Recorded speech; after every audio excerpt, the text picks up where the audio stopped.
channelnya Nusa Ina Insight.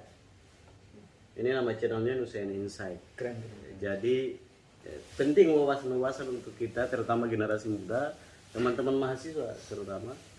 Nah, jadi banyak hal di podcast sebelumnya kita sudah ada diskusi sebelumnya, Anda sudah berikan, tapi kali ini agak menarik. Kita memang harus kasih tahu, kan begini kan, senior itu kalau ada ilmunya, pikirnya jangan juga disimpan sendiri, kan begitu. Harus dibagi agar teman-teman ketika berselancar di media sosial, dalam hal ini YouTube, itu ada berbagai perspektif ilmu pengetahuan, agar mereka tidak mentuhankan satu orang saja bahwa dia hebat, kan begitu, atau karena mereka dapat cuma satu sisi. Nah, inilah pentinglah Nusa Ina Insight ini hadir untuk bisa memberikan wawasan atau perspektif lain soal isu-isu yang berkembang. Baru belum nyampe 1 semester, baru sebulan juga belum nyampe, Pak Jokowi kumpulkan Kapolres, Kapolda se-Indonesia, memberikan arahan dan menyampaikan isu-isu aktual sampai pada tingkatannya 2023 itu bisa krisis pangan. Dan ini harus Kapolda atau Kapolres atau polisi itu harus bagaimana sampai dijelaskan pada urusan seperti itu. Nah, tetapi dalam kesempatan ini kita semua sudah tahu di lembaga kepolisian hari ini banyak problem yang itu bebannya terbebani oleh Kapolri. Nah, ini yang tapi Dinda pikir kalau memang mau jadi pemimpin harus beban itu penting. Jadi kalau beban itu sudah dilewati kan pasti ada matahari yang bersinar, kan begitu. Ya, semoga lembaga kepolisian bisa melewati itu. Lalu pesan satu yang terpenting adalah masalah keamanan dan masalah-masalah politik yang hari ini berkembang. Pak Presiden Jokowi menyampaikan bahwa penting adanya kesolidan antara TNI Polri. Nah, itu harus solid. Kalau TNI Polri nggak solid, ya ini problem. Nah, gitu. Lalu kalau sudah solid, ada pihak luar yang mau mengganggu masalah nasionalisme kita atau keamanan kita, sikat, kata Pak Jokowi di YouTube-nya, sebagaimana masyarakat semua tahu dan teman-teman yang nonton pun tahu. Yang jadi problem juga adalah hari ini dari pesan-pesan itu bicara usaha agar semua solid, tapi hari ini dalam konstelasi politik Pak Andika dia diseret-seret dalam politik praktis 2024. Bagi Dina ini kan problem, bagaimana kita mau ngurusin internal kalau di luar ini kita diseret-seret dalam urusan ini. Nah, ini problem juga. Lalu sudah 8 tahun Pak Jokowi memimpin bangsa ini, bangsa dan negara ini. Dinda masih ingat dulu diskusi dengan Kanda berjam-jam, berhari-hari soal apa? Masalah poros maritim. Yang kedua adalah persoalan penegakan hukum dan politik di era di 8 tahun ini, bagaimana menurut Kanda melihatnya, bagaimana sih masalah penegakan hukum dan politik kita di 8 tahun ini. Masalah poros maritim tadi, selain itu juga ada kawasan khusus wisata yang sudah di launching di mana-mana, dan harapannya setelah pandemi Indonesia akan bangkit. Tetapi di beberapa kesempatan, termasuk Menteri Sri Mulyani juga kasih, Pak Luhut termasuk Pak Luhut juga mengasih lampu merah kalau mau dibilang bahwa kita ini bahaya ini gitu. Bisa kalau kita nggak kuat itu bisa kita resesi, tapi semoga kita tidak, Indonesia kuatlah menahan itu. Tapi kan ini bukan persoalan Indonesia sendiri, ini masalah dunia. Lalu problem yang lain lagi Kanda soal nasionalisme kita yang hari ini tipis seperti tisu. Nah, ini kan problem. Belum lagi bicara nasionalisme, masalah persatuan antar suku, antar suku, agama itu lebih tipis lagi dari tisu tipis, paling tipis. Nah ini problem-problem ini di 8 tahun Pak Jokowi ini memang dalam kesempatan ini Kanda kira-kira bagaimana melihatnya dan kira-kira harus bagaimana ke depan, terutama bisa diulas agar teman-teman bisa mendapatkan perspektif lain daripada yang sudah ada. Silakan, waktu dan tempat dipersilakan. Ya, Ini nggak formal. soal pertemuan Pak Jokowi dengan 34 Kapolda dan 514 Kapolres beserta Kapolri dan jajaran di Mabes Polri, gue nggak mau masuk ke dalam kontennya karena kontennya normatif ya, kayak misalnya jaga keamanan dan ketertiban, lalu bersiap-siap nanti ada krisis pangan. Itu pasti tupoksinya polisi untuk menjaga ketertiban dan keamanan. Gue menyoroti soal cara manggilnya. Sebagai bapak gue di polisi nih, jadi buat polisi itu apalagi perwira, topi dan tongkat adalah kehormatannya. Karena topi dan tongkat itu didapat dengan sekolah, dengan perjuangan. Jadi dignity seorang perwira Polri maupun TNI adalah topi dan kepangkatan serta tongkat. Tiba-tiba mereka suruh datang ke istana tanpa boleh menggunakan topi dan tongkat. Ini yang mau ditertibkan itu perilaku polisi atau melemahkan institusinya presiden. Itu bahaya betul itu. Tiba-tiba perwira-perwira menengah dan perwira-perwira tinggi polisi datang ke anak TK cuma bawa buku, nggak boleh bawa topi dan anak alasan belum lama baca alasannya adalah nggak ada tempat buat naruh topi dan tongkat. Ini gimana sih? Istana segede gitu masa nggak ada tempat buat naruh topi? Itu bahaya betul karena yang dilemahkan adalah institusinya bukan orang per orang. Gue yakin lah kalau ini dilakukan kepada tentara mereka pasti bereaksi. Bagus banget itu polisinya nggak bereaksi. Lalu yang kedua, jadi nggak mau soal konten ya. Kalau kontennya menurut gue normatif lah itu karena tugas. Nah, yang kedua adalah soal kenapa harus presiden langsung yang kasih atensi. Kenapa nggak berjenjang dari presiden kepada Kapolri, lalu Kapolri memberi atensi kepada Kapolda, Kapolda baru memberi atensi kepada Kapolres. Bukankah begitu bunyi-bunyiannya biasanya selama ini? Kenapa harus presiden yang memberi atensi pada Kapolda dan Kapolres? Apakah Kapolri udah nggak punya power lagi untuk memberi atensi pada bawahannya? Itu kan juga jadi problem, pertanyaan. Lalu soal soliditas TNI Polri, ya yang harus kita perhatikan sekarang adalah begini, bahwa setelah 77 tahun Indonesia merdeka dan kita berganti rezim nih sampai 7 kali presiden ke-7 Jokowi ini, toh dalam prakteknya siapapun yang berkuasa di Republik ini nggak mampu menjinakkan perilaku aparatur keamanan mau TNI mau Polri dari sikap-sikap yang intimidatif, keras. Coba ente bayangkan aja mau ganti presiden berapa kali kan mereka tetap begitu, sama demonstran mukul, sama rakyat nakut-nakutin pakai vlog. Bayangkan aja kalau anggota DPR sekelas Effendi Simbolon jadi teror pakai vlog, itu kan republik apa ini? Bagaimana dengan kita yang bukan anggota dewan gitu? Nah, tandanya apa? Ganti-ganti rezim berganti-ganti, itu mereka tidak mampu menjinakkan aparatur keamanan ini agar lebih bersikap membumi, bersikap rendah hati, bersikap seperti Jenderal Sudirman lah gitu. Masa sih Jenderal Sudirman dijadikan panutan, tetapi kemudian sikap dan perilakunya sama sekali nggak Jenderal Sudirman. Masa sih Jenderal Hugeng jadi panutan, tapi sikap dan perilakunya sama sekali nggak kayak Hugeng. Gitu. Nah, ini kan tantangan buat siapapun presiden ke depan. Bahwa ketika dia berkuasa, ketika dia memimpin, dia harus mampu menjinakkan dua barang ini. Yang sampai mereka melakukan kesalahan yang sama terus menerus, tandanya apa? Ini nggak ada yang berubah dari institusi itu. Nah, soal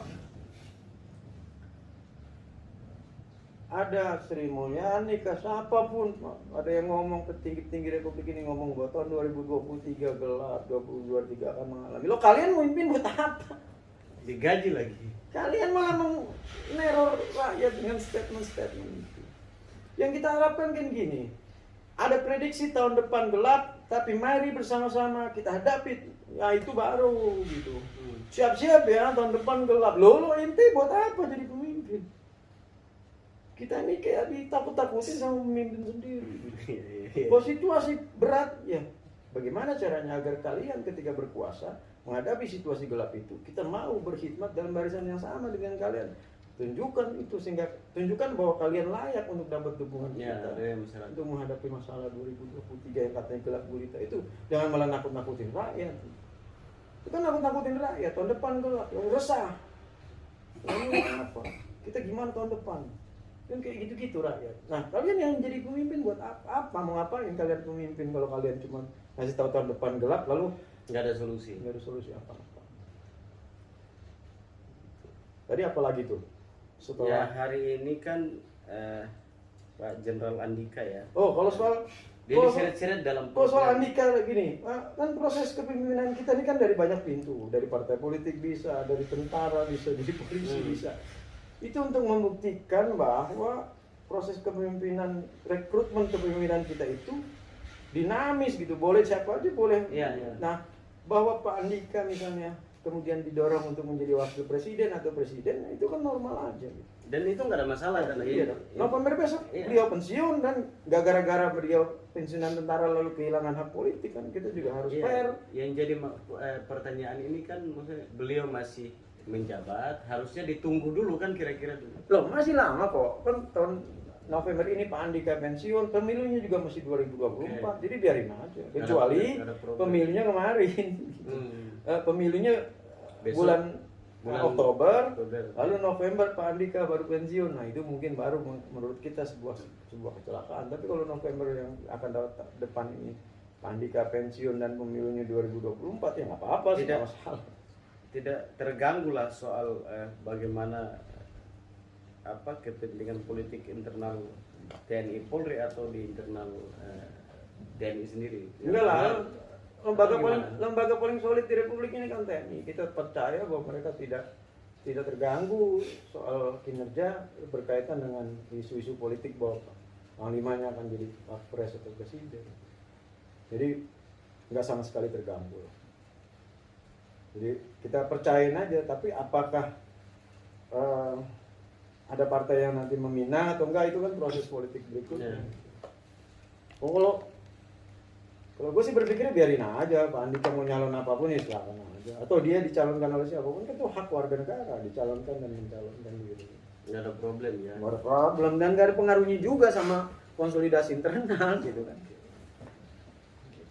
Ya sudah, kita lanjut sudah ini karena sudah 8 tahun Pak Jokowi memimpin. Bagaimana melihat persoalan kebangsaan dalam hal ini? Kita nggak usah bicara hari ini dulu deh, di 3 tahun terakhir ini, tapi di periode pertama itu ada poros maritim, Indonesia sebagai poros maritim. Hari ini kita enggak. Gue mencermati soal poros maritim dunia itu, gue mendalami soal maritim itu, termasuk Proknas, Program Nasional Laut, yang kemudian hilang lenyap entah kemana pasca pemilu 2019. Jadi yang menarik adalah poros maritim dan Program Nasional Tol Laut itu berhenti pasca kita menandatangani perjanjian One Belt One Road dengan Cina. Pertanyaannya menjadi mudah, apakah poros maritim dan Program Nasional Tol Laut itu memang dibuat untuk menyambut bergabungnya kita dalam One Belt One Road yang dibuat oleh Cina? Yang dua negara bahkan tidak mau ikut serta dalam program One Belt One Road itu, India dan Malaysia nggak mau merekonstruksi kembali jalur sutra. Program obor itu One Belt One Road itu nggak efisien secara ekonomi buat kita. Tapi kemudian ditandatangani oleh pemerintah di tahun 2019.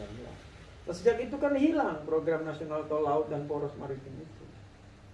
Nah, ini kan menjadi perhatian kita gitu, bahwa kalau kita bicara soal dignity kita sebagai sebuah bangsa, kan sebagai bangsa maritim terbesar kedua di dunia, ya kan kita seharusnya tetap menjalankan program itu. Tapi berhenti gitu. Nah, catatan 8 tahun ini kan kemudian kita berubah, membuat program-program baru yang tidak memiliki korelasi dengan di periode yang pertama gitu. Nah, ada kecelakaan sejarah, muncul COVID gitu kan, itu juga harus jadi pertimbangan kita, dan kita harus ngakuin lah bahwa suka nggak suka pemerintah telah berhasil menangani COVID ini dengan baik, walaupun dengan carut marut di sana sini, tetapi setidaknya ini Indonesia juga cukup baik menangani COVID dibanding beberapa negara. Kita harus akuin lah, di Amerika itu 50 juta rakyat Amerika homeless, jadi gelandangan gara-gara COVID. Kan kita nggak ada yang jadi gelandangan gara-gara COVID itu. Jadi banyak hal kita bisa lebih baik dari banyak negara dalam menanggulangi COVID. Nah, problem yang jadi catatan kita adalah soal di mana kita dalam konteks pergulatan geopolitik, geoekonomi, dan geostrategis kawasan maupun geopolitik, geoekonomi, dan geostrategis dunia. Soal Indo-Pasifik dan yang lain-lain. Di mana sih positioning kita? Apakah kita, kan kalau kita secara geografis strategis ini. Tapi problemnya apakah secara politis juga kita jadi punya posisi yang sama strategis? Apakah secara ekonomis juga kita punya posisi yang strategis gitu? Apakah secara sosial dan pergaulan internasional dan kawasan apakah kita kemudian menjadi strategis juga? Itu kan tantangannya. Letaknya geografis, tapi kalau kita tidak punya dignity, pasti secara ekonomi kita cuma jadi kacung. Letak geografis yang bagus, tapi kita secara politis tidak strategis kedudukan kita, maka kita akan diintervensi terus oleh kebijakan-kebijakan negara-negara besar. Nah ini kan problem. Nah sedangkan kita yang menganut azas diplomasi luar negeri kita yang berpegang kepada bebas, politik luar negeri bebas aktif itu tidak juga kemudian membenarkan kita untuk selalu bersangka baik pada tetangga gitu. Berkali-kali kan gue ngomong bahwa Indonesia seharusnya tetap memandang siapapun tetangga Indonesia ini sebagai ancaman, setidaknya untuk 3 hal itu, dalam geostrategis, geoekonomi, dan geopolitik. Bahkan negara sekelas Timor Leste itu tetap aja kita harus lihat mereka tetap punya potensi ancaman, apalagi Singapura, apalagi Malaysia, Australia, apalagi Cina, apalagi Amerika. Nah bayangkan itu. Jadi jangan terlalu bersangka baik terus lalu kita berpikir bahwa mereka nggak ada. Bukti bahwa dari tahun 50-an Indonesia adalah tempat pertarungan para intelijen dunia kan memang terbukti itu. Untuk apa mereka bertarung di sini intelijen? Apakah mereka mau berebut kekuasaan? Enggak, karena mereka mau merebut pengaruh, kemudian bisa merebut posisi-posisi politik orang-orang yang mereka bina, sehingga kemudian mereka bisa sedot sumber daya alam kita sedemikian rupa sehingga menguntungkan bagi kepentingan mereka. Kan itu faktanya kan begitu. Nah kalau kita nggak cermat soal ini, ya repot. Seharusnya ini yang ngomong kayak gini kan Lemhanas. Ya. Ya. Tapi kan kalau Lemhanas nggak mungkin kita mau datangin kan, dia mau nemuin kita lah, duduk ngopi santai kayak begini, ada rokok kan kira-kira begitu, kopi hitam kan. Nah ini problem sebenarnya itu catatannya gini Dinda, oh hari ini hampir semua negara hari ini sedang menghadapi persoalan yang bersama beratnya. Amerika begitu, Amerika juga sedang bermasalah, Inggris punya masalah hari ini, besar masalah Inggris, Uni Eropa juga trennya turun, lalu perang Rusia Ukraina nggak selesai, lalu juga muncul Cina yang sedang menghadapi inflasi besar. Jadi hari ini pengaruh asing kepada Indonesia menjadi mengendur. Dan kita harus bisa melihat bahwa ini adalah kesempatan emas yang tidak pernah terjadi selama ini. Nah, cilakanya dari zaman dulu kalau pemimpin kita selalu menciptakan hantu buat rakyatnya.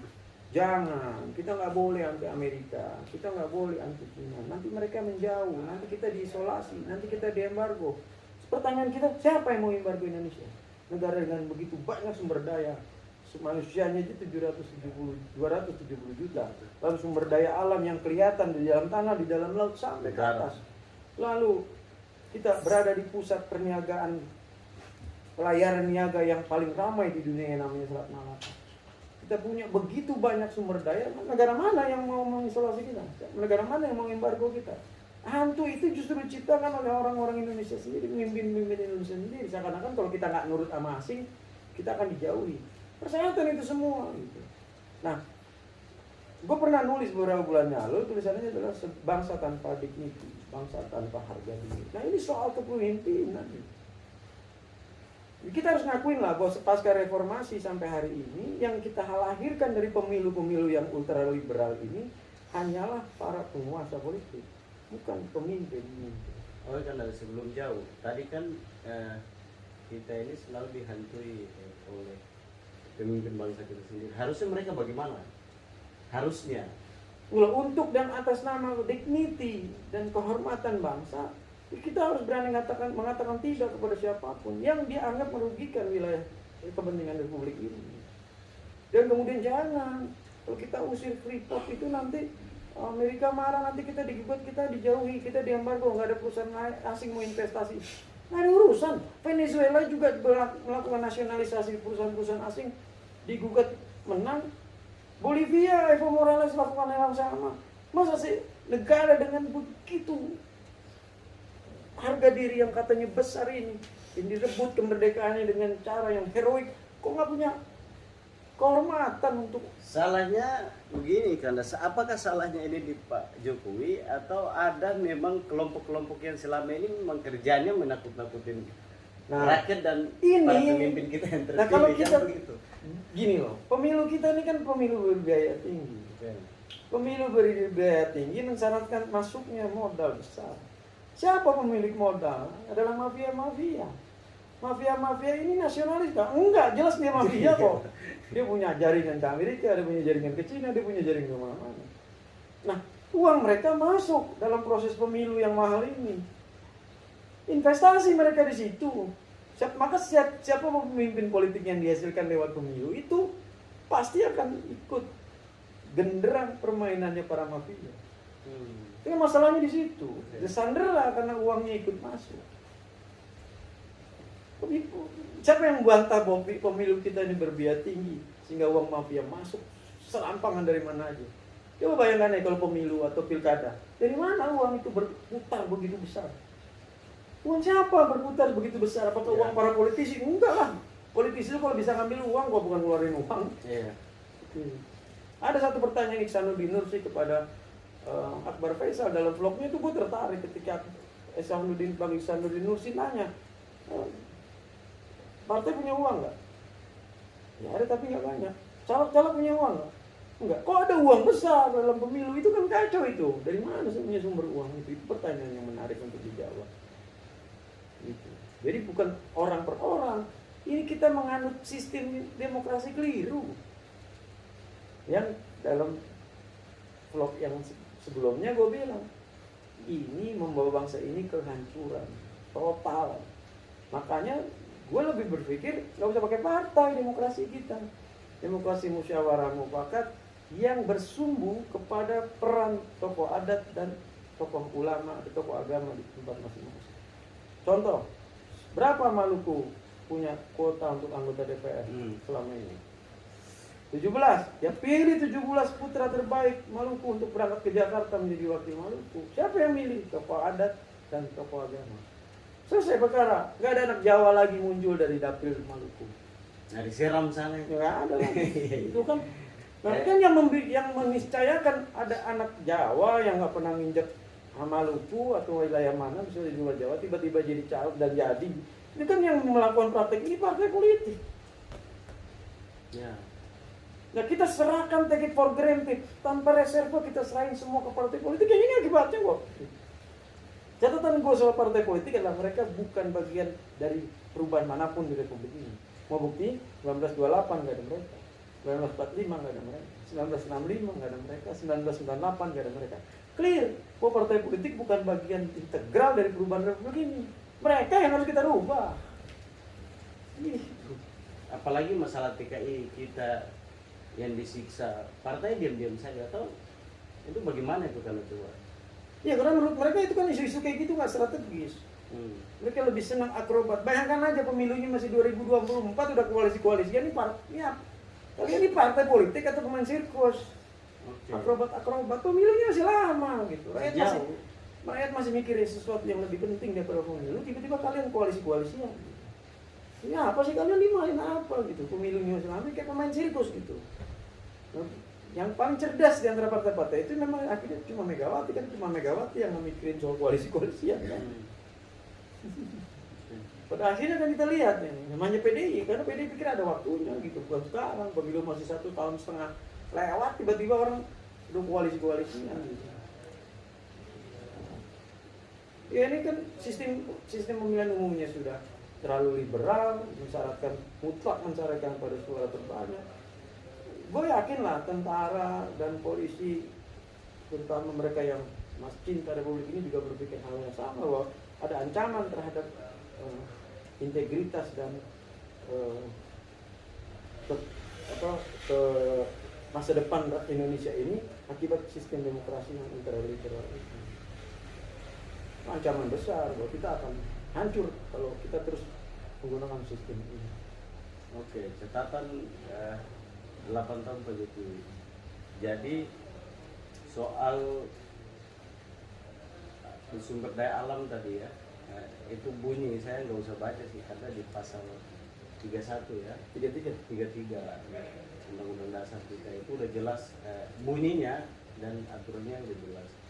Tapi persoalan ini kira 8 tahun, mungkin catatan soal masalah agraria. Tadi maritim sedikit sudah diulas, tapi masalah agraria bagaimana? Gini, gua kecewa karena tiba-tiba Jokowi bagi sertifikat gitu. Karena seharusnya dia jalankan amanat reformasi undang-undang reformasi agraria itu. Amanat undang-undang reformasi agraria adalah redistribusi tanah. Jadi bagi tanah, bukan bagi sertifikat. Tanah-tanah negara yang tidak dipakai, PTPN kah, atau kehutani yang tidak dipergunakan, kemudian dibagikan kepada rakyat. Sehingga dengan status hak guna pakai misalnya, kemudian rakyat kemudian memiliki tanah sendiri. Agar mereka kemudian berdaulat atas dirinya sendiri, berdiri di atas kaki sendiri. Bukan bagi sertifikat. Kan udah disorientasi nih bagi-bagi sertifikat. Dan itu kemudian muncul masalah, ternyata banyak sertifikat yang keliru, bermasalah, macam-macam. Nah, akhirnya dipakai sebagai alat kampanye, nggak substansi dong gitu. Nah, reformasi agraria kan redistribusi tanah. Pertanyaannya sekarang adalah berapa tanah menganggur milik perhutani dan PTPN yang dinasionalisasi oleh Soekarno dari perusahaan Belanda, BUMN itu, perkebunan Belanda itu dinasionalisasi oleh Soekarno tahun 50-an, yang kemudian berhenti reproduksi, bahkan bangkrut, malfungsi lahannya sekarang, ada yang jadi perumahan, ada yang jadi pabrik dan segala macam. Loh, kenapa pabrik boleh berdiri di atas tanah PTPN? Lalu kenapa kita nggak bagiin aja buat rakyat? Ini kan ada problem besar bahwa penguasa tanah-tanah milik negara yang berstatus HGU ternyata orang-orang dekat istana kok selama ini. Nggak efisien juga gitu. Jangan kita lihat deh, kita buka mata kita deh. Kawasan Lido itu milik PTPN. Dikuasai oleh PT MNC Haritanu, bahkan sampai ke Taman Nasional Bedogol di atas sana. Gimana ceritanya gitu? Sedang banyak rakyat nggak punya tanah gitu. Loh, kalau kita bicara soal keadilannya, di mana keadilannya? Gitu. Pancasilanya mana? Nah, makanya balik lagi, ini nggak akan terjadi kalau Pancasila itu ideologi yang ansih, yang paripurna.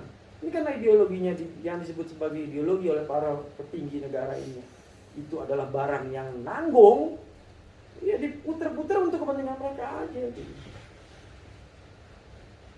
Jadi jelaslah kalau soal tanah agraria adalah redistribusi tanah, bagi tanah. Lalu tanah-tanah rakyat yang dikuasai negara bagaimana? Gue berpegang pada statement Profesor Yusril Iza Mahendra dan partner bahwa negara tidak memiliki tanah.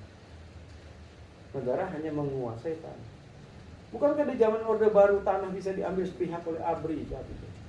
Untuk kepentingan-kepentingan, bahkan nggak dibeli, dikosongkan begitu dengan paksa. Nah, ada nggak political will dari pemerintah untuk mengembalikan tanah-tanah yang diokupasi oleh pihak rezim Orde Baru itu kepada rakyat pemilik aslinya? Kan nggak ada, tetap aja dikuasai oleh negara. Nah ini kan kalau udah dari situ aja kita udah lihat bahwa ini tidak ada keinginan apa-apa kok.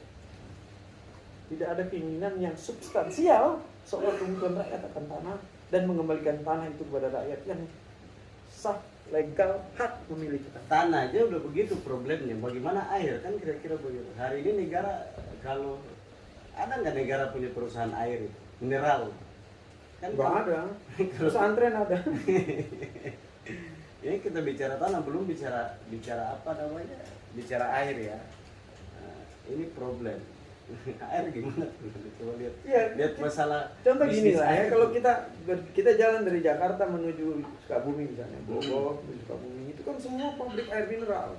Di kaki Gunung Salak itu sumber air mineral, sumber air bersih kemudian dijadikan air mineral sepanjang jalur arah Sukabumi. Rakyat menjadi pekerja di situ. Kan terbayang nggak sih kita nih bangsa apa sih? Rakyat jadi pekerja, sumber airnya disedot. Tanahnya milik siapa? Milik negara, PTPN. Bukankah PTPN seharusnya perkebunan? Kenapa jadi muncul pabrik air mineral di situ? Bagaimana sih standar kita terhadap kegiatan berekonomi negara ini? Lalu kita kemudian tergiur, tiba-tiba Menteri BUMN bilang BUMN A untung, prestasi. Nggak ada, kalian badan usaha. Maka doktrin badan usaha adalah untung. Jadi kalau untung bukan prestasi, wajar. Jadi kita nggak bisa bedakan mana wajar dan mana prestasi. Wajib. Jadi kan gila kalau ada BUMN untung lalu girang. Lo nggak boleh girang, itu kewajiban kau memang harus untung. Digaji oleh pajak rakyat. Iya, kan namanya badan usaha. Kecuali kalau kementerian, kan bukan lembaga profit. Tapi kalau udah badan usaha wajib untung. Nggak untung 1 semester, pecat direksi dan komisarisnya. Kan gitu gampang betul. Berarti kalian berangkat jadi direksi dan komisaris tanpa visi.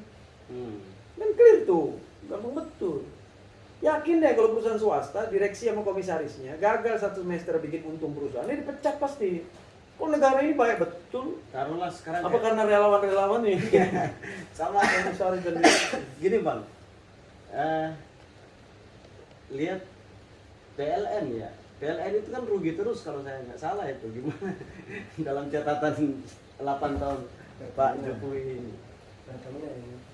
Pertamina ya, Pertamina atau PLN itu? Kalau Pertamina ya, yang rugi. PLN terus. ini kan sadar nggak kita bahwa ada praktek monopoli? Kalau nggak salah ya, kita buat perjanjian sama di internasional soal energi baru dan terbarukan itu tahun 2026. Nah sampai hari ini kita tidak memiliki ruang yang cukup dan keinginan yang bersungguh-sungguh untuk memaksimalisasi energi baru dan terbarukan. Apa energi baru dan terbarukan? Nanam pohon segala macam, tanaman-tanaman yang bisa jadi briket. Nggak perlu. Kita nggak perlu gitu. Kita punya sinar matahari yang cukup, kita punya angin yang cukup, kita punya arus laut yang cukup yang bisa jadi energi baru dan terbarukan. Oh kita punya matahari panas terik begini kok. Jalan tol, sepanjang jalan tol dari Jakarta sampai Probolinggo gelap, kecuali depan-depan pintu tol aja. Ini gimana sih? Padahal kan kita bisa bikin solar panel, panas diserap siang, malam bisa dinyalakan lampu. Kan bukan begitu. Ya. Tapi kan kalau pakai solar panel, PLN dapat uang. Mungkin itu kali ya. Yang sangka baik ya lah. Dia direkturnya senang juga. Ya kan? Kalau energi baru dan terbarukan, maka ketergantungan kita pada batu bara akan berhenti. Berapa gajah-gajah orang-orang petinggi politik republik ini yang berbisnis batu bara? Itu pasti ganjel gitu loh. Ini kan problem nih. Ya, sama. Begitu kita masuk ke renewal energi baru dan terbarukan, maka tergantungan kita pada batu bara harus berhenti. Loh, banyak gajah bisnis batu bara bangkrut dong. Catatan. Nah, akhirnya kan itulah faktanya gitu, bahwa kita dilemahkan dari dalam. Hari ini kita jangan selalu dikit-dikit asing gitu. Enggak lah, kita ambil pepatah Melayu, kapal tidak akan tenggelam selama air itu ada di luar.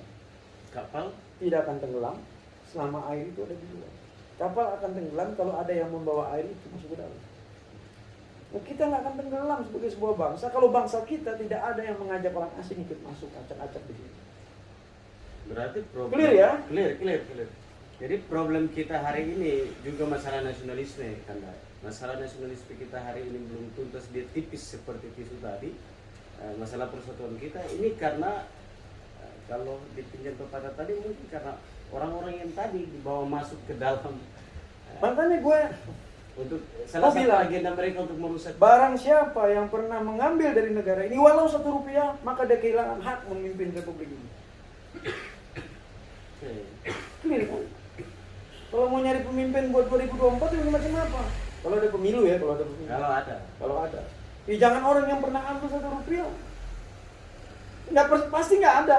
Calon ini semua pasti pernah mengambil dari negara ini walaupun 1 rupiah. Ya, lalu bagaimana? Kehilangan hak memimpin republik. Jadi gini, karena ini jadi problem juga. Bagaimana masyarakat tahu bahwa ada ratu adil lah kira-kira bahasanya, yang memang dia tidak terima dari luar, kan masyarakat nggak bisa terdeteksi. Gimana caranya? Jangan lewat partai. Jangan lewat partai. Jangan lewat partai. Jadi rezim partai-partai ini yang memang harusnya dilawan. Nah, mahasiswa seharusnya, kalau gue berpikir ada mahasiswa berdemo rame-rame itu semua, ribuan mahasiswa berdemo rame-rame, judul demonya bubarkan partai. Tapi kandanya kan ketua partai masalahnya. Enggak, gue nggak ikut partai. Ya, maksudnya kandanya yang mahasiswa ini kanda. Nah itu yang repot. Ternyata seniornya ketua partai. Ketua partai, pengurus partai, ini problem. Lalu tadi masih banyak, tadi pertanyaan sudah ya, jadi catatan lagi masalah agraria tadi sudah. Yang terpenting ini masalah kebudayaan kita, karena di era digitalisasi ini, hari ini dalam kamar saja itu kita sudah dipengaruhi siang malam gitu. Jadi mereka kalau ketemu teman aja, karena ini sahabat lama ini, ketemu aja bisa main HP, lebih mencintai HP-nya daripada komunikasi atau diskusi seperti ini. Lalu problem kebudayaan kita kan hancur dengan adanya perkembangan ini. Bagaimana catatannya? Ya dunia saat ini mengalami ancaman yang sama dengan Indonesia. Cuma problem mendasar kita adalah kita ini bukan bangsa yang ditakdirkan menjadi bangsa yang bicara. Kita ini bangsa penulis. Orang yang menulis, terbiasa menulis. Makanya dari zaman dulu itu kita melihat catatan-catatan di daun lontar kah, di mana catatan-catatan tulisan-tulisan, bahkan kita di batu kulit kayu, di batu-batu prasasti itu kan catatan-catatan itu ditulis di situ. Jadi kita adalah bangsa yang menulis, bukan bangsa yang bicara. Gitu. Tiba-tiba tradisi itu berubah dengan hari ini kita menjadi bangsa yang bicara. Tiba-tiba hampir semua orang ikut bicara padahal dia tidak menguasai bidang. Ketika ada orang yang ngomong sesuatu yang nggak dipahami kan ngeri. Gitu. Tiba-tiba bukan aktivis, bukan siapa-siapa, entah hantu turun dari mana, tiba-tiba di komentar soal politik gitu. Aneh kan, jadi kacau gitu. Coba kita lihat lah, yang orang yang disebut buzzer misalnya katakan, itu kan hampir semua nggak punya catatan politik, nggak pernah jadi aktivis seumur hidup gitu. Yang aneh gitu. Kita lihat ya orang-orang yang rame di sosmed itu mayoritas nggak punya irisan sama sekali ke organisasi politik, ke mahasiswaan atau apapun sebelumnya. Tiba-tiba ngomongin politik kan kacau betul. Jadi gaduh republik ini gara-gara orang kayak gitu. Dan yang lebih cilaka lagi, mereka bergerak itu kadang-kadang semua di belakangnya ada oknum-oknum intelijen yang mensupport. Itu kan masalah gitu. Nah, media sosial ini kan dijadikan sebagai alat untuk menyebarkan teror, membuka skandal orang, mempermalukan orang, menghancurkan karakter orang lewat media sosial gitu. Ya, ini kecelakaan ini hanya bisa diatasi oleh pemimpin nasional. Nggak bisa kalau sekelas kita yang membatasi. Nggak bisa. Dia harus memimpin nasional.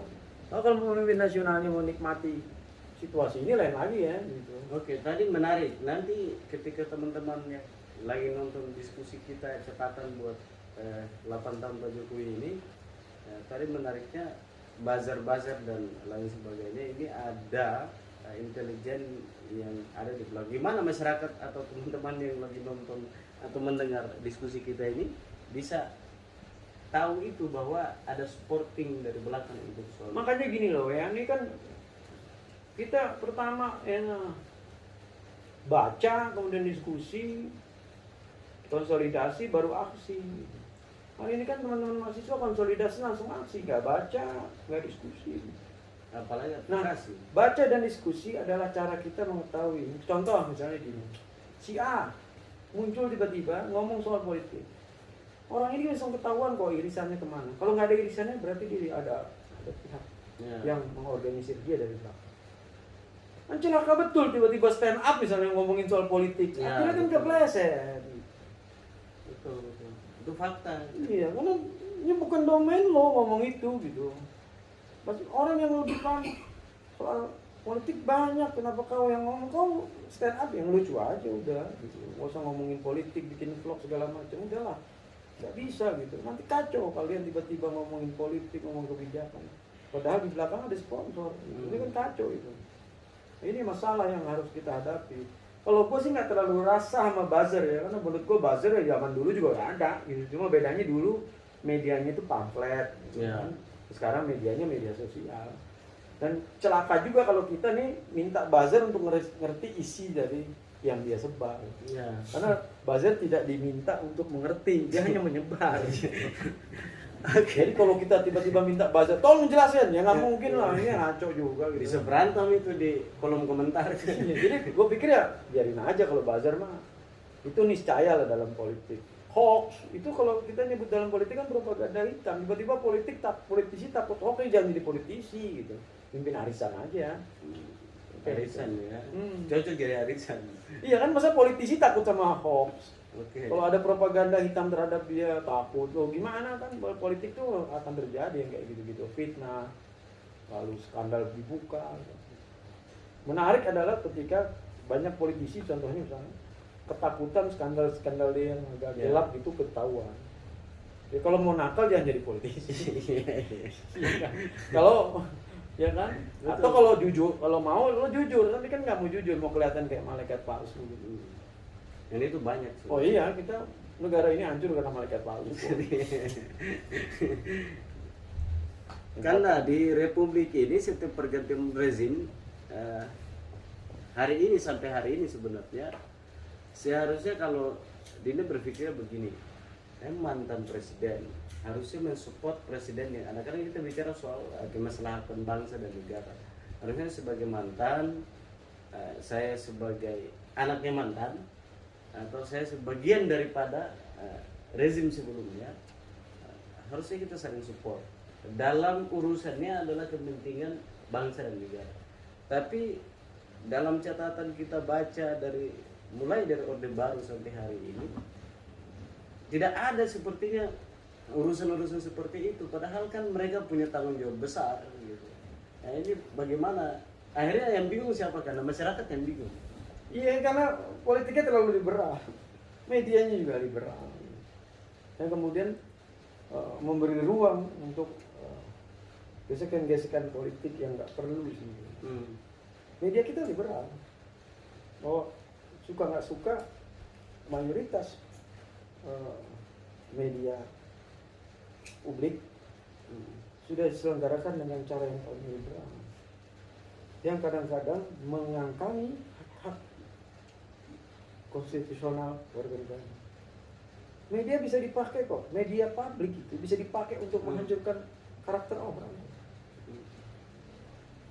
Jadi semangat jurnalismenya udah nggak ada. Padahal semangat jurnalisme itu adalah verifikasi dan investigasi. Jadi ketika seorang wartawan mengetahui sesuatu berita, maka yang dia lakukan adalah investigasi dan verifikasi terhadap berita itu. Baru dia muat beritanya.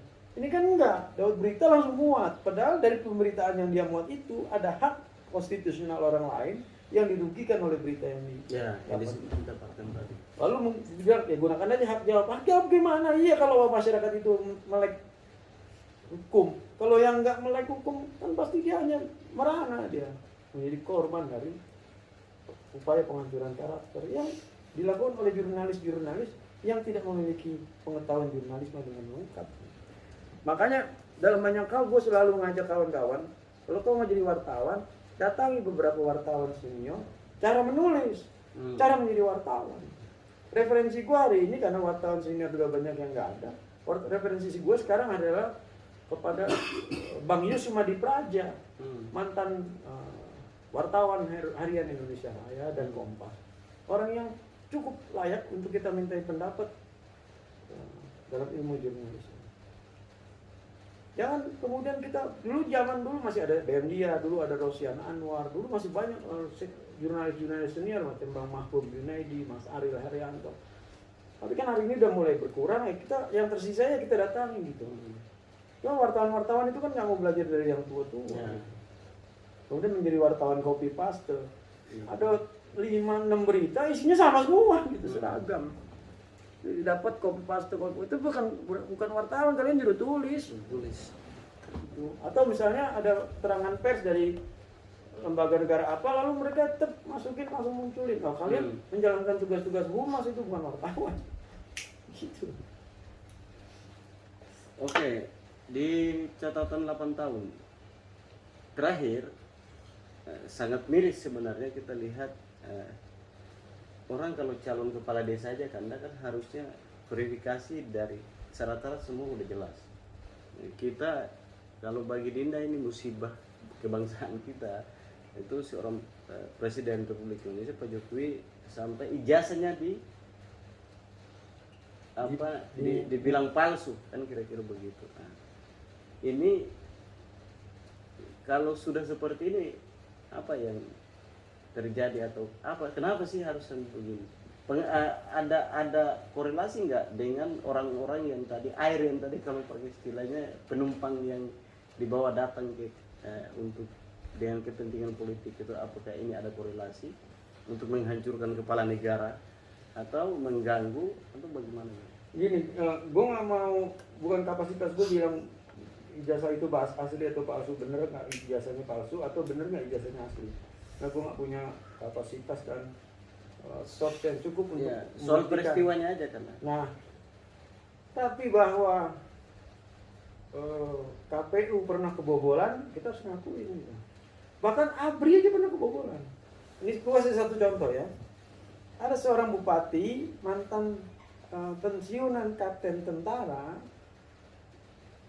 bernama JR Saragi, menjadi bupati 2 periode di Semarang. Pernah jadi kapten tentara, jasanya nggak mungkin palsu dong. Ya. Pernah jadi bupati 2 kali Simalungun, nggak mungkin palsu dong. Katanya kan KPU punya source untuk mengetahui ini jasa asli atau palsu. Ketika mau nyalon gubernur Sumatera Utara, JR Saragi tidak diloloskan dengan alasan ijazahnya palsu. Berarti yang kebobolan apa? Yang kebobolan KPU dan lembaga sekuat ABRI. Jadi kalau argumentasinya kan sudah lewat pemilu, ya itu contoh JR Saragi jelas itu. JR Saragi itu lolos jadi kapten tentara, lolos 2 kali jadi bupati. Ya, contohnya cukup dong.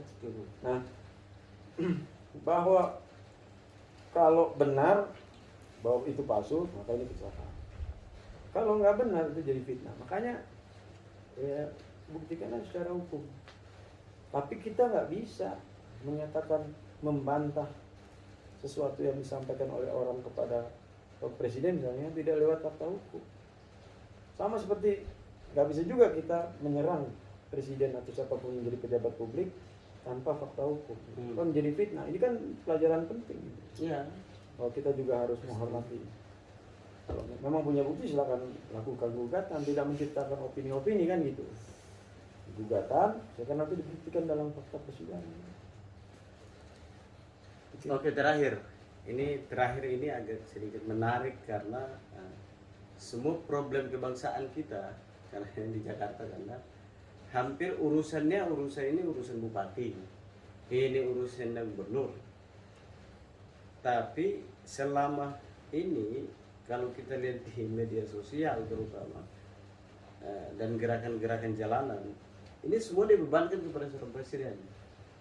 Ini kesalahan menyeting gerakan atau kepentingan atau bagaimana? Ya gini, memang presiden, bupati, wali kota, gubernur itu dipilih dari pilkada langsung. Benar itu faktanya. Tetapi dalam sistem pemerintahan presidensial, hierarki eksekutif tertingginya ada di presiden. Jadi dalam konteks kepentingan nasional, presiden tanggung jawab karena dia eksekutif. Iya, bupati wali kotanya dipilih lewat pilkada langsung, tidak ditunjuk presiden, benar. Tetapi dalam hierarki ketatanegaraan, wilayah eksekutif itu ujungnya tetap presiden. Makanya gue orang yang nggak percaya ada partai mau oposisi kok ikut pilkada. Gimana? Oposisi ikut pilkada, kalau bupati mau wali kotanya menang lalu jadi bawaan presiden dalam hierarki hukum tata negara kita loh. Gimana bisa sih oposisi kok ikut pilkada yang menghasilkan eksekutif yang secara hierarki berada di bawah presiden? Jadi kita ngawur juga misalnya. Berapa tahun lalu misalnya PDIP oposisi terhadap SBY, oposisi orang ikut pilkada. Jadi sebenarnya kita nggak pernah mengenal itu oposisi-oposisian. Nah kalau presiden kemudian dianggap yang paling bertanggung jawab dalam berbagai hal, iya, karena nggak ada pemimpin nggak ada prajurit goblok, yang ada pemimpin goblok yang tolol. Jadi apapun yang salah di Republik ini, semua itu memang, makanya ada istilah begini, pemimpin itu adalah orang yang berjalan paling di depan untuk menghadapi rintangan, tapi memastikan tidak ada orang yang tertinggal di belakang. Ya, gue ulangin ya. Pemimpin adalah orang yang berdiri paling depan untuk menghadapi rintangan dan dia memastikan tidak ada orang yang dipimpinnya tertinggal di belakang. Orang yang menyediakan punggungnya untuk menjadi beban, menanggung semua beban kesalahan anak-anak buahnya, orang-orang yang dipimpin. Itu baru pemimpin. Kalau pemimpin sudah buang badan pada anak buahnya, dia bukan pemimpin lagi. Apalagi buang badan terhadap rakyat. Iya. Gak bisa gitu. Jadi bagaimana mencari pemimpin itu? Sulit rasanya kalau partai politik masih yang memilih. Betul. Nah, Pak, saran gua kepada teman-teman mahasiswa dalam memilih pemimpin organisasinya adalah itu. Oh, saya mau nyalon jadi ketua komisariat nih. Oh, si A mau nyalon jadi ketua cabang. Ya, sanggup nggak dia menjalankan fungsi pemimpin itu? Bahwa dia harus berada di paling depan untuk menghadapi rintangan organisasi, tapi memastikan tidak ada anak buahnya yang tertinggal di belakang dan menyediakan punggungnya untuk menanggung beban kesalahan semua orang yang dipilih. Kalau dia nggak sanggup, jangan dipilih jadi ketua. Kan gampang. Dari skala kecil aja kita. Iya kan? Bukan ketuanya yang didukung polisi dengan uang banyak. Itu kacau, ntar akan jadi organisasi cepu. Kakanda. Iya, lalu mengucapkan selamat ulang tahun kata sejak kapan aktivis mahasiswa Kakandanya di Mabes Polri? Paling terakhir, tadi terakhir tapi ini catatan paling terakhir dan sebelum yang pertanyaan ini karena catatan yang terakhir ini nanti di terakhir itu memang harus diberikan apa sih harus yang dilakukan oleh seorang presiden atau wakil presiden agar problem yang selama ini dijalankan itu minimal mengurangi sedikit beban lah para pemimpin kita agar Indonesia ini sesuai dengan cita-cita atau visi misinya Pak Jokowi dan Pak Kiai Haji Maruf Amin. Ada salah satu lembaga yang hari ini dari dulu memang tempat diskusi-diskusi dengan Kanda adalah Badan Intelijen kita yang sudah ini ngeri-ngeri sedap ini tema. Sudah dipilih langsung kepala binnya oleh DPR. Dan kita sudah sebenarnya kita sudah keceplosan masuk di urusan yang harusnya tidak boleh karena kalau bicara belajar dari Amerika itu kan kalau setahu Dinda kan lembaga intelijennya bukan satu, dia berlapis. Jadi kalau satu ketahuan, sisanya masih. Kalau kita kan satu, ini problem. Ini bagaimana melihat kan semua problem-problem yang tadi disampaikan dalam catatan ini harusnya deteksi dini itu penting kan begitu agar kita tidak sampai pada tingkatan problem yang nantinya kita bilang 2023 bisa jadi gelap gulita dan menteri juga ngomong seperti itu, menteri nggak sadar diri bahwa dia ini digaji lewat pajak rakyat dan harus bertanggung jawab bahwa dia harus membuat terang benderang tidak menciptakan kegelapan kan ini masalah. Gini, jadi yang ini catatannya buat gini, Badan Intelijen Negara itu usernya presiden. Oke. Jadi Badan Intelijen Negara itu menganut azas single client. Siapa single client? Presiden. Oke. Presiden sebagai apa? bukan sebagai pribadi, tapi sebagai kepala pemerintahan dan kepala negara. Badan Intelijen Negara hanya harus menyelamatkan presiden, menjaga keselamatan presiden, bukan hanya jiwa raganya, tapi juga seluruh kebijakan-kebijakannya. Presiden nggak boleh keliru. Di Amerika contohnya misalnya kepala CIA itu tiap pagi minum kopi bareng presiden. Dia memberi rekomendasi, melaporkan apa yang terjadi kemarin dan merekomendasikan prediksi apa yang akan terjadi hari ini. Sehingga presiden tidak boleh salah bicara. Nah, bukan ngurusin belah-belah orang. Dan nggak boleh ada menteri presiden sampai salah dalam mengambil kebijakan. Itu tugas BIN. Karena menteri-menteri ini bawahan presiden. Kliennya kan presiden. Sebagai user kan dia harusnya dilindungi semua, termasuk soal kebijakan-kebijakan. Diberi informasi yang cukup, asupan informasi yang cukup sehingga ke seluruh kebijakan dia dan kabinetnya tidak keliru. Tapi ini kan fungsi ini nggak ada.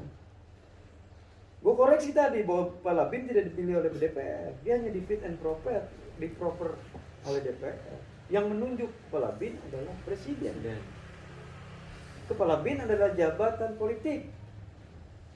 Gue punya kisi-kisi, seharusnya seorang kepala BIN memenuhi 3 persyaratan. Pertama, dia memahami ilmu intelijen, pernah menjalankan operasi-operasi intelijen, dan pernah duduk dalam lembaga-lembaga intelijen. Nah kita lihat, kepala BIN kita hari ini punya nggak portofolio 3 itu? Salah satu nggak punya, dia nggak layak jadi kepala BIN. Tetapi karena itu jabatan politik kan melaju aja. Presiden tunjuk, DPR oke, sudah selesai urusannya. Soal dia mampu apa nggak mampu, kemudian menjadi bukan lagi soal. Bayangkan aja dulu, gue pernah menulis tentang ketika bendera Benang Raja RMS, bendera OPM dan bendera GAM berkibar di bundaran HI. Waktu itu kepala BIN-nya Bang Marsiano Norman, gue menulis BIN kecolongan atau dibiarkan lolos, karena itu hanya radius 3 km dari sana. Lalu kemarin lebih gila kan, bendera bintang kejora itu berkibar-kibar di depan istana, simbol kedaulatan kita sebagai sebuah bangsa. Ini intelijennya kemana? Intelijennya kebobolan atau dibiarkan masuk? Sama seperti contoh, bagaimana coba kita? Tiap orang masuk ke kantor polisi kan begitu ketat. Tiba-tiba ada perempuan bawa pistol masuk itu, ini kebobolan atau dibiarin masuk? Kalau kalian nggak mampu menjaga kantor kalian, apalagi jaga kami. Ini logika yang gue bangun ini.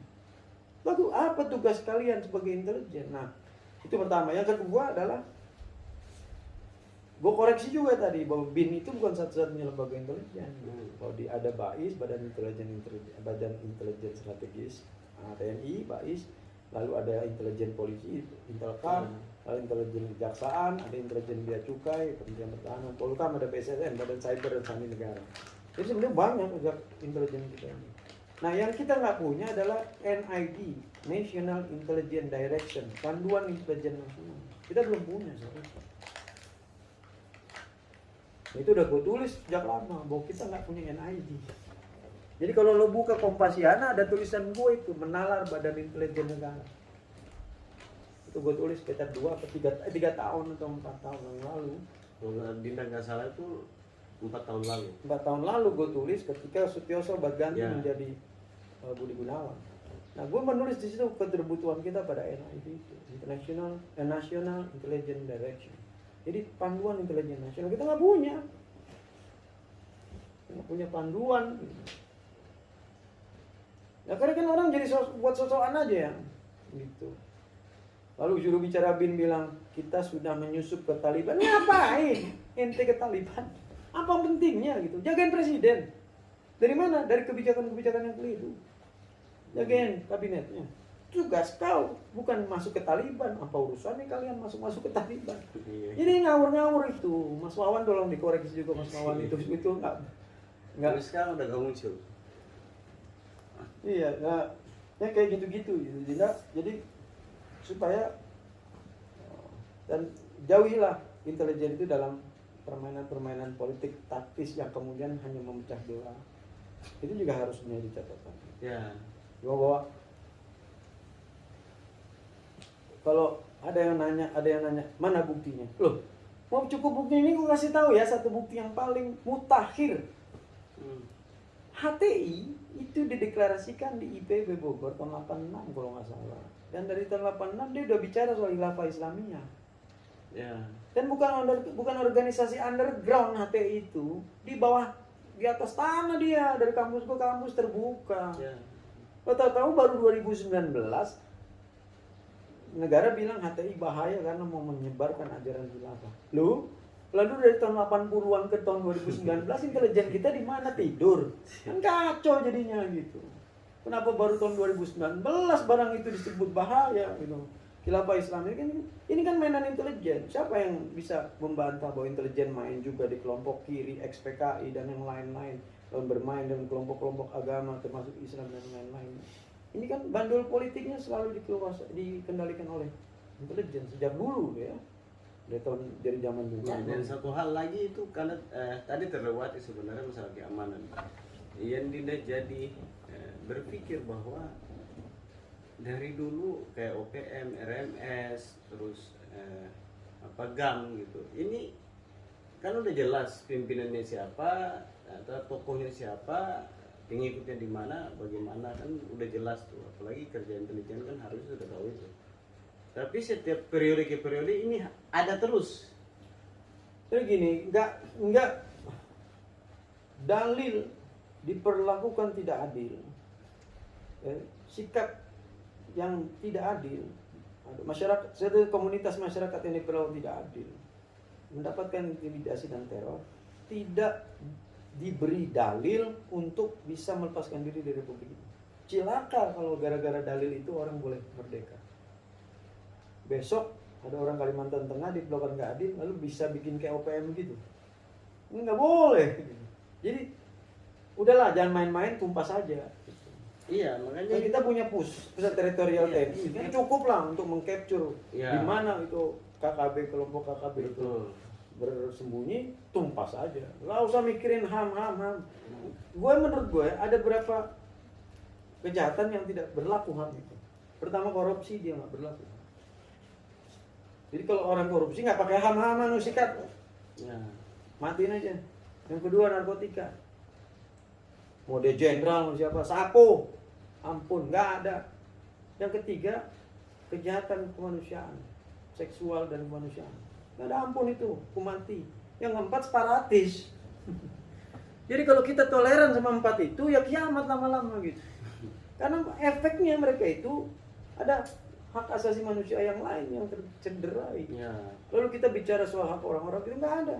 Saya berpikir malah Jokowi menutup karir presidennya sebelum turun adalah memberlakukan hukuman mati berurutan. Ya Pak Jokowi, pokoknya saya dukung lah hukuman mati Pak. 1 bulan, 2 bulan pertama pemutihan suruh nyerah dulu. Kalau nggak mau ngaku juga 2 bulan itu baru hukuman mati.